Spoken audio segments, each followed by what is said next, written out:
Praise lord everyone. So మన లైఫ్లో మనం చూసుకుంటే చాలాసార్లు మనకు కొన్ని సిచ్యువేషన్స్ వస్తాయి, అందరి లైఫ్లో ఉంటాయి. ఏంటంటే మన లైఫ్లో మనల్ని ఎంకరేజ్ చేయడానికి కూడా మనకు తోడుగా ఎవరు ఉండరు. ఆ టైంలో మనం చాలా లోన్లీగా ఫీల్ అవుతాము, లేదంటే దేవుడు కూడా నన్ను వదిలేశాడా ఏంటి అన్నటువంటి సిచ్యువేషన్స్ ప్రతి ఒక్కరి లైఫ్లో ఉంటాయి. కానీ అలాంటి సిచ్యువేషన్స్లోనే ఉన్న దావీదు ఒక వచనాన్ని పలికాడండి.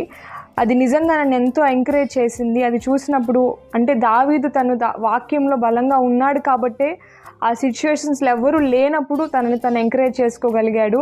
సో ఆ వచనాన్ని నేను మీకు చెప్తాం అనుకుంటున్నాను. సో మనం ఎప్పుడైతే వాక్యంలో మనం బలంగా ఉంటామో మనం ఒకరిపైన ఆధారపడాల్సిన అవసరం ఉండదు.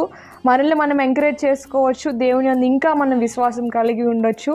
సో కీర్తనలు 42:11 వచనము. సో అది అందరికి కూడా మీరు కూడా చదివి ఆ వచనం ఏంటో మీరు కమెంట్ సెక్షన్లో కమెంట్ చేయండి. I hope it will be very helpful to you. God bless you all.